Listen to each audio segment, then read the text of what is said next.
Well, good midday, good midday, good midday, good midday. Excuse me to you, one and all. And we are grateful for each and every one of you that has and shall or will look at our snapshot. And we are just overwhelmingly thankful that things are as well as they are. It's an amazing time. We've come through what was not a bad winter at all. Um, my fear is we might not have much of a summer, but it's sure enough warm now and outside here cutting grass. Want to make sure that things look as well as I know they should. Getting some stuff together for the women's retreat that is this weekend, and so we are doing what need to be done today and tomorrow so that we can make our way there and get everything set up and we'll be ready to roll. Okay. Um, it's oh wait, I'm missing some people. I'm sorry. I'm sitting up here looking at the camera. Sharon, Linda, Tamika, Minister Sarah, Jemison, Rhonda, Chaplain Hearns, good midday to you, one and all. Please share, please share, please share, please share. If you do that, I would appreciate it so much. Katrina, good midday to you. Cora, and grateful to God. Your daughter beat you again. This is, I love it. I love it. I love it. I love it. I love it. I love it. I love it. Thea, how y'all be? How you be? How you be? Let's see what we got here. Thank you, Jeanette. Media Ministry is on top of it, letting it be known that our presentation is up to par, up to snuff. Okay, Sylvia Scott, good midday to you. Okay, Carlotta Williams, good midday. Bless y'all, sweet potato souls. Thank y'all so much for being here with us on today. I'm trying to figure out if I'm going to do midweek outside, but I'm not really sure. Minister Clay, thank you so much for being here with us. Okay. You don't feel like racing to Timothy or Timothea. Thank you for being here with us on today. Just go ahead and admit that she beat you. That's all. Don't come up with all them excuses, girl. All right. Good midday to you. It is such a nice day outside. And we were out there cutting the grass in the one lot because we have a company that cuts the other one. Outside at Union, yes.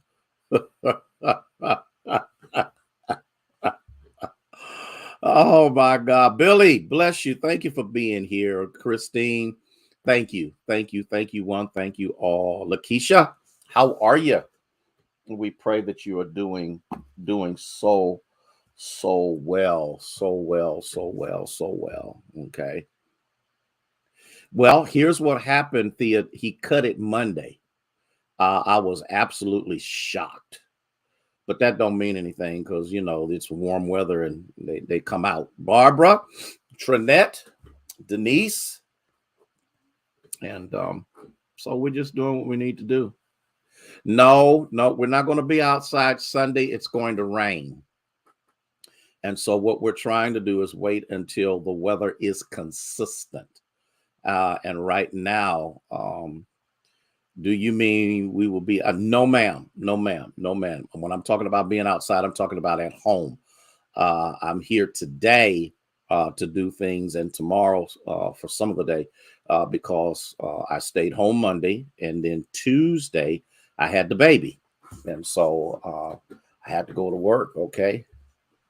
Misty, Kim, bless the two of you for being here with us, Elder Pamela. And so that was how that was. So when I have legend, that's the end of the conversation. And so glad to hear that. Okay, feeling better. Waiting for good, good. What I told you about should be coming in a couple of days. It'll hope you. It'll hope you. What you got a question? What you gonna ask? What you gonna ask, Jemison? Do it quickly because I'm getting ready to get started. So I think it's important for us to appreciate the weather while it's here, because there are still horrific storms going on. There are people who are still losing their lives. They're losing their property. And it's terrible out here right now. So I just want us to keep those persons lifted up in prayer, because as we sometimes gloat, or Minister Faye kind of say, oh, it passed us. Why don't a lot of people, young people, come to the Lord? They don't see a need. Okay. And I'm going walking today too. I've made it up in my mind. And I'm going to do this. I'm going to take about 30 seconds on this, Jemison. When you're young, you're not vulnerable, you're invincible, and you don't need anybody. You don't need anything until things get bad. And then that's when you run to the Lord. That's when most people do. Marcus, bless you. Good midday. See, that's the thing that we have to understand. And all we got to do is look back over our lives.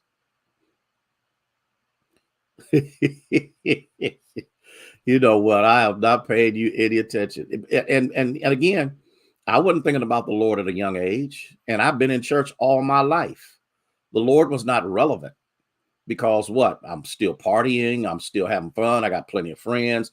I don't understand the pitfalls of life. I have not yet been able to grasp a responsibility. I understood authority because I was raised in that time and at that age. Lady Bowling, Gina, bless you for being here. Crystal, how you be? How you be? Raymond Vernice, thank y'all for being here with us. And so that's what you have to look at. You have to look at until, and you have to remember also, studies have shown that a young person's brain does not develop to grasp or understand responsibilities and accountability until they're around the age of 25. So you got to think about that. What were you doing at 21? What were you doing at 17, 18? I got 4 questions for y'all today. I got four questions for youans today. And so remember, the foundational question is, when the Lord looks at you, what question does he ask himself? Okay. 4. Yes, ma'am. 4. And we're not going to baptize this Sunday, but we'll probably baptize next Sunday. And we're going to do what we need to do, because it's going to be a whole lot of folk getting baptized. Okay. So, Sister Thomas, how are you? Only 4. And what I had actually did was, when I was flipping through my pages and my notes, I skipped one because I had a different thing that I was going to talk about, and it had a whole lot of questions. But I'm gonna be nice today. The sun is shining. Some of us are going walking, and we're gonna do what we need to do. So I'm gonna be light on you today. But have you ever noticed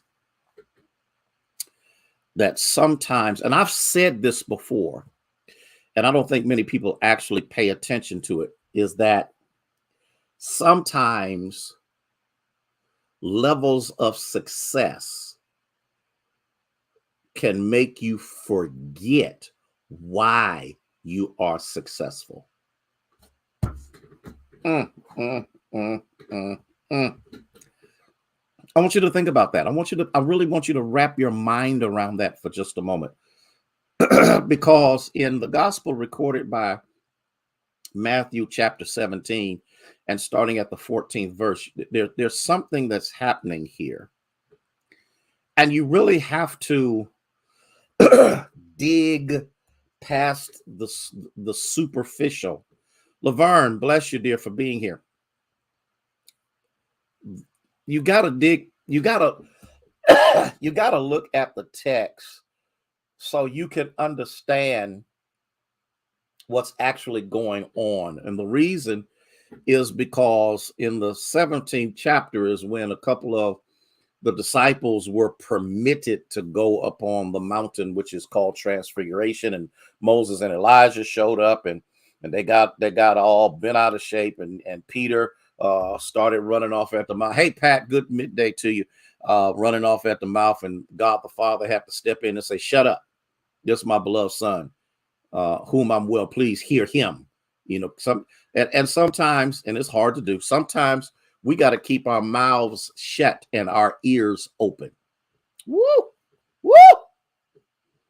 So when the disciples heard that, they fell on their faces. They were scared to death, but Jesus came and touched them and said, get up, don't be afraid, because I'm here, you know. And they lifted up their eyes, and the only person, sometimes, Carolyn, the revelation or the manifestation of God can be more than we can handle, due to the fact that what he may expose us to may expose us. Yeah, what he exposes us to could sometimes expose us. I want you to think about what actually took place in that. I'm gonna get to verse 14, but I want us to think about this. He took the disciples up there with him, and something was exposed. Peter can't handle some things because Peter is too impulsive. And so he gets up there and he sees a revelation, forgetting that it's the Christ that called him. But in the midst of that,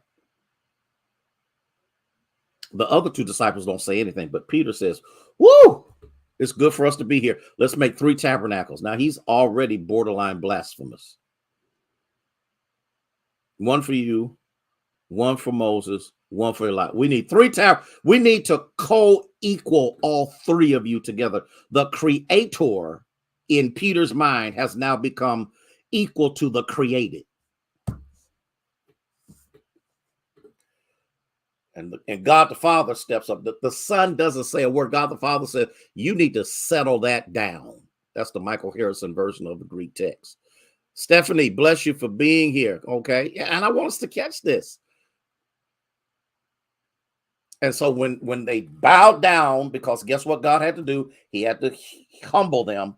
When they bowed down and they looked up again, the only person they saw was Jesus. Well, when you've been exposed to that level of greatness, sometimes you think you're great. Now listen to what I just said. Sometimes when you are exposed to that level of greatness, you sometimes think you're great. I'm going to use this. I'm going to use this as an example. Okay.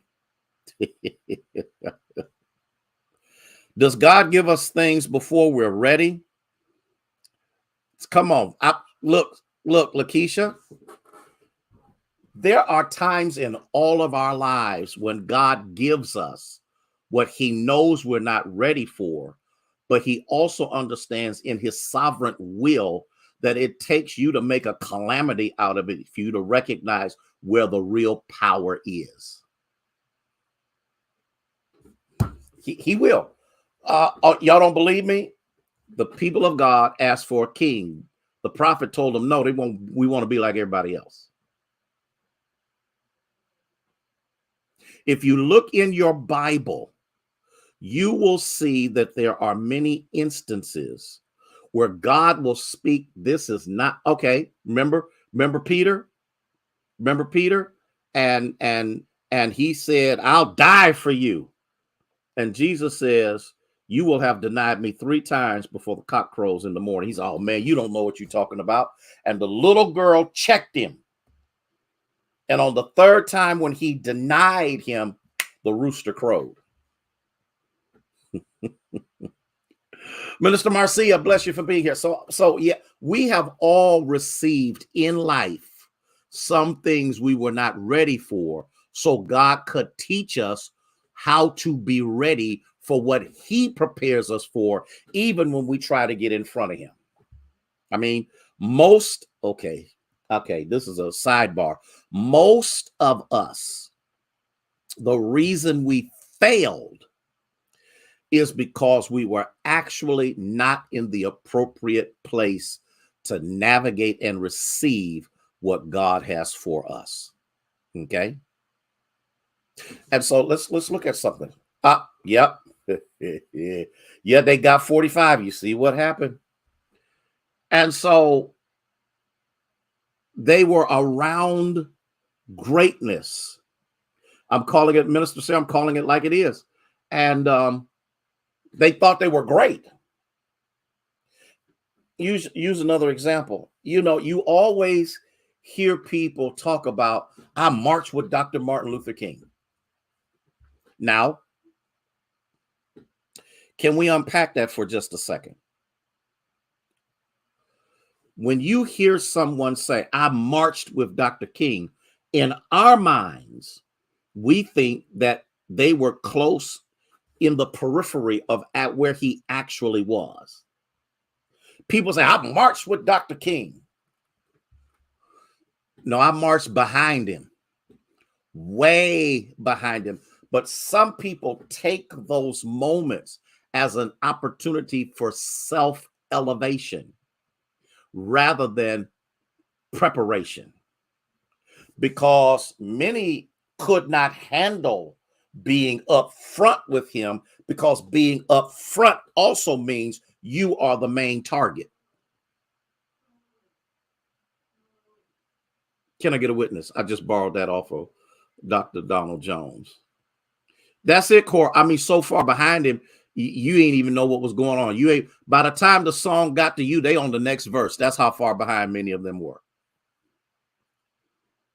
But the notion and the fact that they were there, and that's how it should have. I was there when we marched and Dr. King led. But because we are around greatness, we think we're great. And that's where verse 14 comes in. The first question is, what happens when mere association is not good enough? What happens when mere association is not good enough? Let's look at this. And you notice I did not use the word fellowship. I used association.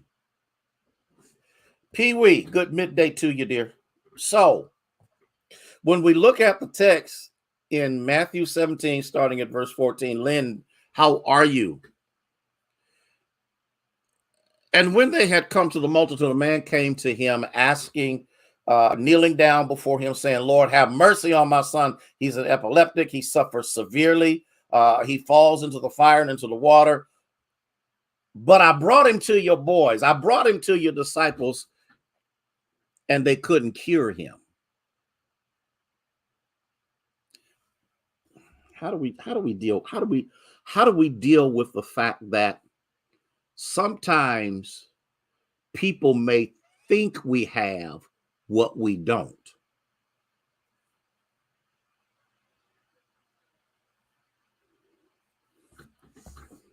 Sometimes people, because of what we say, may not be what we do. Are y'all here? I know some of y'all probably about ready to leave on this one. He said, I'm crying because my son is possessed. This devil has tried to kill him through fire and water. I brought him to your disciples, and they couldn't do anything. I brought them to the disciples, your guys, your boys. These are the ones we see rolling with you. These are the ones we see everywhere you go, they are there. My assumption is that whatever you have has rubbed off on them. I can't get to you. I can't, the crowd is too immense. I can't get to you. Lord knows I want you. But I went to the next best thing, although I thought it was the next best thing, and that was the guys we see with you all the time. And they tried and couldn't succeed. Sometimes We think we're great because we're hanging around greatness. But when our turn to be great comes, we fail because association is not the same as authentication. Woo! Lord, okay. Let me calm down. Because if I'm authentic, that means I am not a replication or a duplication. I'm the real thing. And when the real thing is in you, then you can do what the real thing does. But if all you have is association, you have no authentication, which means everything you do. You know, they had that commercial out about Memorex. Are you live or are you Memorex? You got to remember there's a major difference between being live and being a duplication. Okay. Now, what am I saying? What am I saying? That which is live will not wear out, will not defect, and will continue to function no matter what. But a duplication is subject to the environment whereby it operates. Now, I know many of y'all don't remember the 8-track tapes or the cassettes you used to have. You got to remember, a cassette tape was only good as long as it was good. But the more you used it, the more susceptibility took place of, one, the machine may eat it up. Number two, the tape gets old. You can even do that with DVDs and CDs, of which we don't even do any of those much anymore. But as you continue to use, that's the reason why they started using lasers instead of allowing, like back when the records were the needle. The more you played the record, the worse the record became, because the needle would begin to deteriorate what the original was. Yeah. Oh my God. And so the disciples are a replication, so this man thought, but they weren't authentic. And when I get to this tomorrow, I'm going to deal with this, because Jesus exposes why they are not authentic. Let me finish up a little bit. And then Jesus clocks. The next question is, do you have as much faith as you think you have?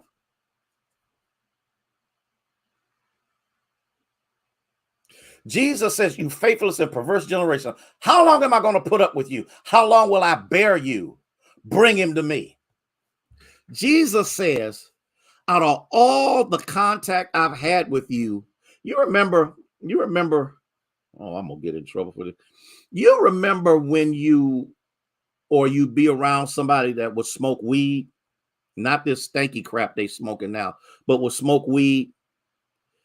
And so when you be around somebody, you didn't smoke it, but you'd be around somebody that smoked weed, and then all of a sudden you would say, I got a contact. Listen to what I'm saying. You don't have to necessarily put the joint in your mouth, but the vapor from it can have the same effect as the very thing that's being smoked by somebody else. And Jesus is saying, thank you, Elder Pam. Thank you, Christine. Thank you, Minister Faye. Some of the rest of them ain't going to own up to the fact that they was around some folk that used to smoke weed and you used to get high. It's called a contact. That's right. A contact high. You never put the joint in your mouth. You never inhaled it. But you received the same delusional effect as the very person that did it. And so he says, how long, Tiffany, am I going to be with you that you don't even have a contact from hanging around me? Okay, I got to go. I got to go. How long can you hang around me and who I am doesn't provide for you what it's provide? How long am I going to be with you that you can't even grasp that you ought to know something by association? And here's the problem. And then I'm gone. Here's the problem. Too many of us don't really pay attention to what the Lord is doing, because we are too busy paying attention to what the Lord is doing for somebody else. I gotta go. Come back tomorrow. We gonna finish this up, because there will not be a snapshot on Friday, because I will be with the Ohio Baptist State Convention, Nan Williams women's retreat. So I needed to get this in here, and then tomorrow I'm going to finish this up. I want us to get this and to understand where we are. And then I'll get to the other two questions. Listen,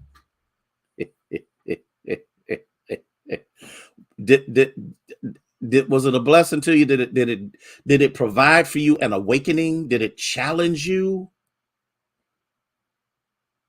Because how many times, and then I got to go, how many times have you been in the midst of a move of God and didn't know it?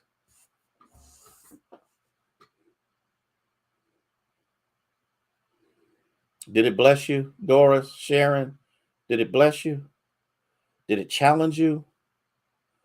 Was it something that made you go, I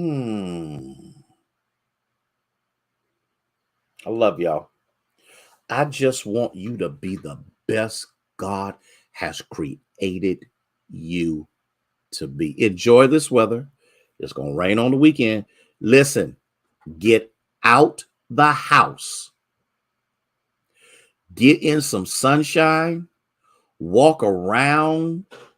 Enjoy, because we've been locked up for a while.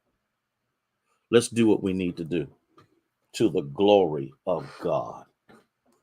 Midweek tonight at 6:30.